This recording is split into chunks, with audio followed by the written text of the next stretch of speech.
नमस्कार साथियों, आज हम सर लोग पढ़ने वाले हैं कॉन्स्टिट्यूशन ऑफ इंडिया के पार्ट 3 के बारे में, यानी मूल अधिकार जिनको हम मौलिक अधिकार या फंडामेंटल राइट्स भी बोलते हैं। ठीक है, फंडामेंटल राइट्स क्या होते हैं और ये इंडिया में कहाँ से, जो इंडियन कॉन्स्टिट्यूशन है, ठीक है, इनमें कहाँ से, किस कंट्री के कॉन्स्टिट्यूशन से अडॉप्ट किए गए हैं यानी लिए गए हैं, और कितने फंडामेंटल राइट्स हैं, इन सारी चीजों के बारे में आज हम बात करेंगे। ठीक, चलिए तो फिर स्टार्ट करते हैं। तो सबसे पहले हम देख लेते हैं कि ये जो मौलिक अधिकार होते हैं यानी जो फंडामेंटल राइट होते हैं ये क्या होते हैं। ठीक है, कुछ ऐसे राइट जो हमको गवर्नमेंट के अगेंस्ट हमारा कॉन्स्टिट्यूशन प्रोवाइड करता है, यानी सरकार के विरोध में, सरकार के विरुद्ध, ठीक है, जो अपना संविधान यानी अपना कॉन्स्टिट्यूशन हमको प्रोवाइड करता है, देता है, उसको हम मौलिक अधिकार या फंडामेंटल राइट बोलते हैं।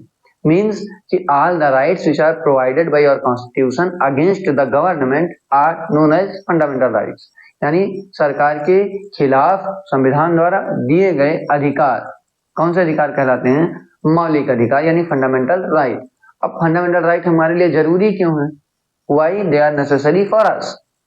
जैसे जो नेसेसरी यानी जरूरी है वो इसलिए है क्योंकि लेट सपोज कि कल रात को मोदी का मन बने कि कल से भारत के जो 18 साल से ऊपर के नागरिक हैं उनको भारत से बाहर भगा दिया जाए, एकदम चलो निकलो, और सबको भरा जाएगा इंडियन ओशियन में, शिप ले जाएगा, उतार दिया जाएगा। तो ये बात जो है, जो इंडिया में सिटीजन है यानी भारत के नागरिक हैं उनके लिए बुरी होगी कि नहीं होगी? तो बुरी होगी, इसलिए इसलिए वो मतलब बुरी होगी इसलिए कि उनके फेवरेबल में तो ये मामला है नहीं, है ना। अगर उनके फेवर में ये मामला नहीं है तो वो इस बात को लेकर कोर्ट जा सके यानी न्यायालय में जा सके। ठीक है, तो ऐसा राइट जो सरकार के अगेंस्ट मतलब सरकार के विरोध में जाता है वो होता है फंडामेंटल राइट, यानी सरकार हमारे लिए कुछ एट्रोसिटी यानी अत्याचार ना कर पाए। तो ऑल द राइट्स यानी अधिकार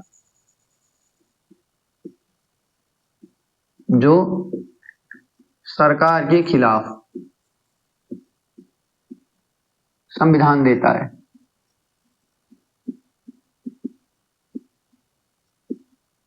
संविधान देता है, उनको हम बोलते हैं मौलिक अधिकार। Means the rights which are provided by our constitution against the government are known as fundamental rights.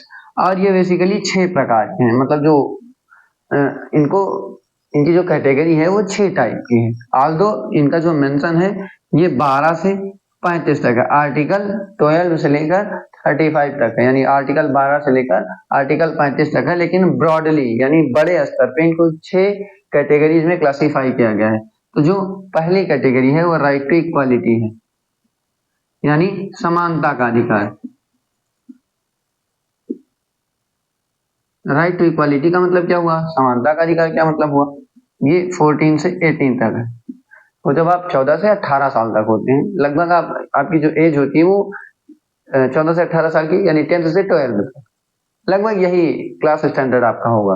तो जब आप इस समय में पढ़ रहे होते हैं तो आपको चाहिए इक्वालिटी। किसी को गरीब या अमीर की बेसिस पे या किसी को लड़का या लड़की की बेसिस पे क्लासिफाई नहीं किया जाना चाहिए।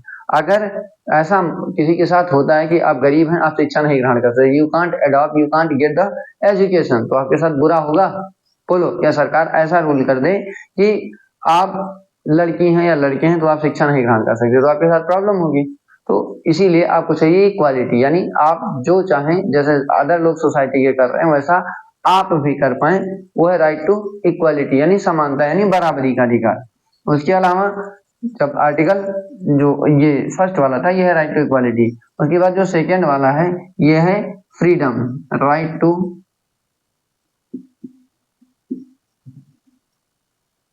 फ्रीडम। फ्रीडम मतलब स्वतंत्रता, स्वतंत्रता यानी आजादी।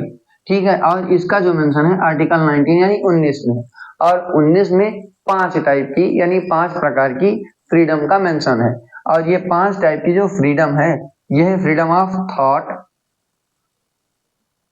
थॉट एंड एक्सप्रेशन, मतलब सोचने का और उस बात को एक्सप्रेस करने का यानी अभिव्यक्त करने का आपके पास पूरा अधिकार है। You have right to thought and expression. उसके बाद आप थॉट एंड उसके बाद एसोसिएशन, एसोसिएशन यानी ग्रुप बनाने का अधिकार। अब आपके पास ऐसा नहीं है कि आप ग्रुप बनाएं तो पूरे देश को तोड़ने की बात करें, ऐसा अधिकार आपके पास नहीं है। अगर देश को तोड़ने की बात करते हैं तो पुलिस आएगी आपको तोड़ देगी। ठीक, तो आपको थॉट एंड एक्सप्रेशन की लिबर्टी है, आजाद वो फ्रीडम है। उसके बाद एसोसिएशन की आजादी है। उसके बाद फिर क्या है, ट्रेवल, फिर क्या है, रिसाइड यानी रहने का अधिकार, और फिर ट्रेड का अधिकार है। यानी अगर आप किसी भी जगह पे रह रहे हैं, आप थ्रू आउट द इंडिया आप कहीं भी रह रहे हैं, तो आर्टिकल जो 19 है वो आपको किसी भी बात को, किसी भी चीज के मामले पर अपने विचार बनाने की, अपनी थॉट प्रोसेस को एक्सप्लोर करने की आजादी है। और आप कहीं भी मंच लगा के, यानी एक मंच यानी असेंबली क्रिएट करके और फिर आप भाषण दे सकते हैं। It means you can express yourself. Although कि मंच के अलावा, आपके अलावा भाषण देने और सुनने के लिए कोई ना हो, कोई दिक्कत नहीं है, लेकिन आपको एक्सप्रेस करने की पूरी आजादी है। ठीक, उसके बाद आप ग्रुप बना सकते हैं, यानी एसोसिएशन कर सकते हैं। ग्रुप कैसा भी हो कोई दिक्कत नहीं, बस आप जो कंट्री की इंटीग्रिटी है या फिर कंट्री की सॉवरेनिटी है, यानी देश की एकता, अखंडता और जो उसकी संप्रभुता है उसको तोड़ने की बात ना करें। मतलब ये ना हो कि आप नारा लगाने लगे कि बस भारत तेरे टुकड़े होंगे, फिर उसके बाद आपके टुकड़े कर दिए जाएंगे। ठीक, और उसके अलावा जो लास्ट मतलब जो थर्ड वाला है, आपको ट्रेवल की आजादी, यानी भारत में कहीं भी आप घूम सकते हैं। यानी आप घूमने के लिए, बस आपको उस जगह घूमने के लिए परमिशन है जहाँ पे गवर्नमेंट ने रिस्ट्रिक्शन नहीं लगा रखी। नहीं तो आप कहीं भी किसी जगह पे, मान लो लेट सपोज कि स्मॉल पॉक्स फैला हुआ है, चेचक फैला हुआ है, और आप कहना है हम घूमे जावे, तो घूमे जाएंगे तो आप फिर तोड़ दिए जाएंगे।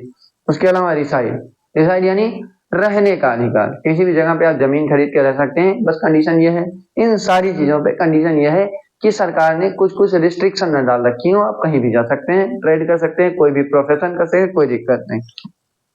उसके बाद राइट टू इक्वालिटी हो गया, राइट टू फ्रीडम हो गया। फिर क्या है, राइट अगेंस्ट एक्सप्लॉयटेशन,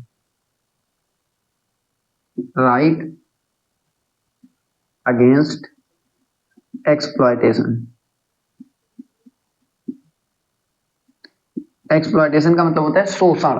आपको जबरदस्ती कोई पकड़े, कहे आओ अच्छे लग रहे हैं, और फाड़ के आपके पेट से किडनी ना निकाल ले, लीवर ना निकाल ले, या फिर आपको लेके जाए, अच्छा आप हट्टे कट्टे देख रहे हैं, कोई बात नहीं, चलिए घर पे गाय भैंस है और उसके गोबर इकट्ठा करिए। मतलब आपका एक्सप्लॉयटेशन कर रहा है, आपकी मर्जी के अगेंस्ट, यानी आपकी इच्छा के यानी विल पावर के खिलाफ काम करवा रहा है, दैट इज एक्सप्लॉयटेशन। ठीक, और इसमें आपको ऐसे राइट दिए गए हैं कि आप मन करे, इसमें राइट टू प्राइवेसी है, यानी आप रात को ऐसे फोन चला रहे लगातार दे दनादन, आपके फोन में सरकार घुस के आपका डाटा, जो पर्सनल डाटा है, उसको टच नहीं कर सकती, उसको एक्सप्लोर नहीं कर सकती। आपका मन करे आप अपनी शादी में जाएं, मन करे ना जाएं, आपको राइट अगेंस्ट एक्सप्लॉयटेशन आर्टिकल 20 से लेकर 24 तक। ठीक है, इसमें आर्टिकल 20 से लेकर और 24 तक आपका शोषण नहीं होगा, आपसे कोई फालतू लेबरगिरी नहीं करवाएगा, यानी ह्यूमन ट्रैफिकिंग नहीं होगी, फोर्स्ड लेबर नहीं होगा, आपको अपनी पर्सनल प्राइवेसी का राइट है, यानी आप अपने लैपटॉप में किसी से रात 11 बजे तक चैट करें, सरकार कुछ नहीं देख सकती। उसके अलावा आपको डिटेंशन किया, राइट अगेंस्ट डिटेंशन, यानी गिरफ्तारी से बचने का संरक्षण है। आपको एक ही गलती के लिए 2 बार पनिशमेंट नहीं दी जाएगी। ये सारे आपको राइट दिए गए हैं। उसके अलावा फिर क्या है, राइट टू रिलीजन या freedom of religion, freedom of religion. इसमें क्या है, यह है आर्टिकल 25 से लेकर 25 से लेकर 25 से लेकर और 1 2 3 4, हाँ 25 से लेकर 28 तक, 28 तक। ठीक, इसमें क्या है, इसमें आप किसी भी धर्म को, यानी किसी भी रिलीजन को अपने मन से, जो धर्म आपको अच्छा लग रहा है, सुबह आपको हिंदू रिलीजन अच्छा लगा, हिंदू अपना लिए, शाम को मुस्लिम रिलीजन अच्छा लगा, मुस्लिम अपना लिए, सुबह उसके बाद दोपहर में आपको क्रिश्चियन अच्छा लगा, क्रिश्चियन अपना लिए। It means you are free to adopt any religion, किसी भी धर्म को आप मानने के लिए एकदम फ्री हैं, आपके ऊपर कोई बाउंडेशन नहीं है, आपसे जबरन धर्मांतरण नहीं करवा सकता, यानी कोई कन्वर्जन नहीं करवा सकता, और आप बिना अपनी इच्छा के अलावा किसी दूसरे धर्म को मान भी नहीं सकते। ठीक है, आपको इस चीज की आजादी दी गई है कि आपका जो मन करे वो रिलीजन आप माने। उसके बाद फिर कल्चरल माइनॉरिटी, जो कल्चरल राइट्स हैं, यानी सांस्कृतिक अधिकार। सांस्कृतिक अधिकार का मतलब क्या है? जो रिलीजियस माइनॉरिटीज हैं, यानी जो धार्मिक रूप से अल्पसंख्यक हैं, उनके अपने कुछ अधिकार हैं और उनका मेंशन है आर्टिकल 29 और 30 में। ये अपनी कल्चरल यानी अपनी जो शिक्षा संस्कृति है, यानी जो अपनी एजुकेशन और कल्चर है उसको प्रिजर्व करने का, वो अपना खुद की अपनी जो एजुकेशन सिस्टम है उसको प्रमोट कर सकते हैं, खुद की यूनिवर्सिटी रख सकते हैं, ऐसे राइट। उसके बाद लेट सपोज आपको लंबी लंबी बातें तो दे दी गई, ये सारी बातें कही, आपके साथ बराबरी होगी, कोई आपसे लेबर नहीं करवाएगा, आपको अपनी शादी में जाने का अधिकार नहीं होगा, जो मन करे आप जिस धर्म को मानना चाहें वो करें, मतलब बहुत लंबे लंबे आपके साथ वादे कर दिए गए। अब इन वादों को पूरा ही ना किया जाए तो क्या होगा? तो फिर आपको ऐसा लगेगा कि हम हमारे साथ धोखा हुआ है। तो धोखे से बचने के लिए, ठीक है, धोखे से बचने के लिए आर्टिकल 32 है, 32, जिसको हम बोलते हैं राइट टू कॉन्स्टिट्यूशनल रेमेडीज, संवैधानिक उपचारों का अधिकार, राइट टू कॉन्स्टिट्यूशनल